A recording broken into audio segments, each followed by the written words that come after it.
Bismillahirrahmanirrahim. I am Nisar Ahmed and you are watching English Grammar with Nisar. अच्छा viewers, हम पिछली classes में sentence को पढ़ चुके थे और पार्ट्स ऑफ सेंटेंस को हम डिटेल के साथ डिस्कस कर चुके थे कि सब्जेक्ट क्या होता है, सिंपल सब्जेक्ट क्या होता है, कंपाउंड सब्जेक्ट क्या होता है, वर्ब क्या होता है, ऑब्जेक्ट क्या होता है, types of object, complement, type of complement, ये सब कुछ हम डिस्कस कर चुके थे. In today's class we are going to discuss clause. आज की क्लास में हम क्लॉज को डिस्कस करेंगे कि इंग्लिश ग्रामर में क्लॉज क्या होता है, क्लॉज का क्या रोल होता है. इससे पहले अगर आपने हमारा चैनल अब तक सब्सक्राइब नहीं किया तो काइंडली चैनल को सब्सक्राइब कर दें और साथ में बेल आइकन को भी प्रेस कीजिए ताकि हमारे आने वाली वीडियोस की नोटिफिकेशंस आपको मिलती रहें. अच्छा, क्लॉज क्या होता है? The part of sentence which consists of at least one subject and a predicate is called a clause. जुमले का वो पार्ट, वो हिस्सा जो कम से कम एक सब्जेक्ट और एक प्रेडिकेट पर मुश्तमिल हो, वो पार्ट क्या कहलाता है? क्लॉज कहलाता है. सेंटेंस का वो पार्ट जो कम से कम एक सब्जेक्ट और एक प्रेडिकेट पर मुश्तमिल हो, वो पार्ट क्या कहलाता है? क्लॉज कहलाता है. क्या कहलाता है? क्लॉज कहलाता है. अब हमने कहा कि जुमले का वो पार्ट जो कम से कम एक सब्जेक्ट और एक प्रेडिकेट पर मुश्तमिल हो, वो क्या कहलाएगा? क्लॉज कहलाएगा. क्लॉज को समझने के लिए आपको सबसे पहले समझना पड़ेगा कि सब्जेक्ट क्या होता है, प्रेडिकेट क्या होता है. तो सब्जेक्ट और प्रेडिकेट को हम पिछली क्लासेस में डिस्कस कर चुके थे. सब्जेक्ट क्या होता है? जुमले का वो पार्ट जिसके बारे में बात की जाती है वो क्या कहलाता है? सब्जेक्ट कहलाता है. और प्रेडिकेट जो हमें सब्जेक्ट के बारे में बताता है, या आप इस तरह भी कह सकते हैं कि किसी भी सेंटेंस के अंदर सब्जेक्ट को हटाकर बाकी जितना भी हिस्सा बचेगा वो क्या कहलाता है? प्रेडिकेट कहलाता है. अब यहाँ पे हमने देखना एक सब्जेक्ट और एक प्रेडिकेट को ढूंढना है, वो क्या बनाएगा? एक क्लॉज बनाएगा. अब जैसे नीचे एग्जांपल्स में देखें, when I entered the home she was studying a book. जब मैं घर में दाखिल हुआ तो वो एक किताब का मुताला कर रही थी. अब यहाँ पे देखें, पहला सब्जेक्ट हमारा किधर है? आई है, क्योंकि हम इसमें किसके बारे में बात कर रहे हैं? आई के बारे में बात कर रहे हैं. इसका प्रेडिकेट किधर है? जो मैंने अंडरलाइन किया हुआ है, एंटर्ड द होम, ये इसका क्या है? प्रेडिकेट है. ये एक सब्जेक्ट हुआ आई, एंटर्ड द होम इसका क्या हुआ? प्रेडिकेट हुआ.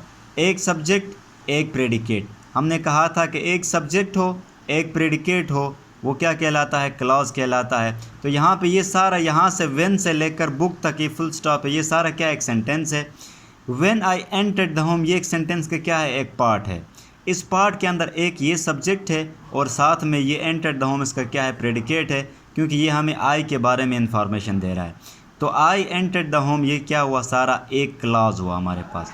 यहाँ तक ये ख़त्म नहीं हुआ, कामा लगा कि आगे दूसरा क्लॉज शुरू होता है. ये आ गया इसका दूसरा सब्जेक्ट शी, क्योंकि हम दूसरे क्लॉज में शी के बारे में बात कर रहे हैं.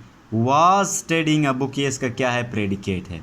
तो यहाँ पे हमें ये एक दूसरा सब्जेक्ट और दूसरा प्रेडिकेट मिल गया. वाज स्टडीइंग अ बुक ये दूसरा प्रेडिकेट है, यानी आई और शी दो सब्जेक्ट हो गए.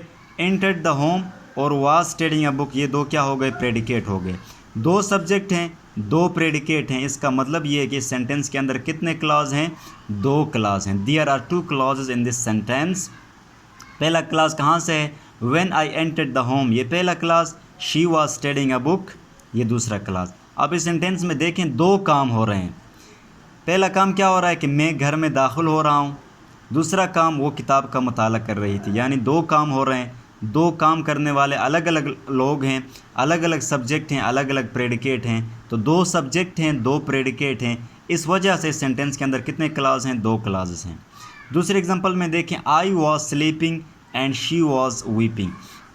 यहाँ पे आपको ऑब्जेक्ट नज़र नहीं आ रहा है, ऑब्जेक्ट लगाने की कोई ज़रूरत नहीं. हम आगे पढ़ेंगे ट्रांजिटिव और इंट्रांजिटिव वर्ब. जब सेंटेंस के अंदर इंट्रांजिटिव वर्ब आ जाए तो उसके बाद ऑब्जेक्ट लाजमी नहीं होता है, उसको ऑब्जेक्ट की कोई ज़रूरत नहीं होती है. ये स्लीपिंग वर्ब और ये वीपिंग वर्ब दोनों क्या हैं? इंट्रांजिटिव वर्ब्स हैं. They don't need any object to give a complete sense. ठीक है. अब यहाँ पे देखें, हमने कहा था जुमले का वो पार्ट जिसके अंदर एक सब्जेक्ट हो, एक प्रेडिकेट हो, वो क्या कहलाता है? क्लॉज कहलाता है। तो यहाँ पे ये हमें क्या मिला? एक सब्जेक्ट मिला, आई, क्योंकि इसमें आई के बारे में बात हो रही है। आई वॉज स्लीपिंग, ये आई क्या है? इसका सब्जेक्ट है। इसका प्रेडिकेट किधर है? वॉज स्लीपिंग, ये इसका क्या है? प्रेडिकेट है। एक सब्जेक्ट एक प्रेडिकेट, इसका मतलब यहाँ तक क्या हुआ? एक क्लॉज हमें मिल गया, क्योंकि एक सब्जेक्ट हमें मिल गया है और एक प्रेडिकेट मिल गया है। आई वॉज स्लीपिंग, यहाँ तक हमें एक क्लॉज मिल गया। आगे और भी है, and she was sleeping, she हमें दूसरा सब्जेक्ट मिल गया, क्योंकि यहाँ पे आई की जो बात थी वो ख़त्म हो गई है, शी के बारे में हमने बात करना शुरू कर दिया है। एंड शी वॉज स्लीपिंग, और वो सो रही थी। यहाँ पे हम शी के बारे में बात कर रहे हैं, तो ये दूसरा सब्जेक्ट हुआ। इसका प्रेडिकेट किधर है? वॉज वीपिंग, वॉज वीपिंग ये शी का क्या है? प्रेडिकेट है। यानी आई और शी इसमें क्या है? सब्जेक्ट हैं। वॉज स्लीपिंग और वॉज वीपिंग ये दोनों क्या हैं? प्रेडिकेट हैं। दो सब्जेक्ट और दो प्रेडिकेट, इसका मतलब इस सेंटेंस के अंदर भी कितने क्लॉज हैं? दो क्लॉज हैं। कितने क्लॉज हैं? दो क्लॉज हैं। एक सेंटेंस के अंदर एक क्लॉज भी हो सकता है, दो भी हो सकते हैं, तीन भी हो सकते हैं, चार भी हो सकते हैं, वो सेंटेंस पे डिपेंड करता है।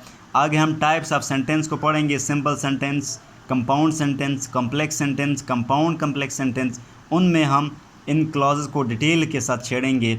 उम्मीद है आज का लेक्चर आपको पसंद आ गया होगा। अगर आपको पसंद आ गया है तो वीडियो को लाइक कर दीजिए और आगे अपने दोस्तों के साथ शेयर कर दीजिए। बहुत शुक्रिया।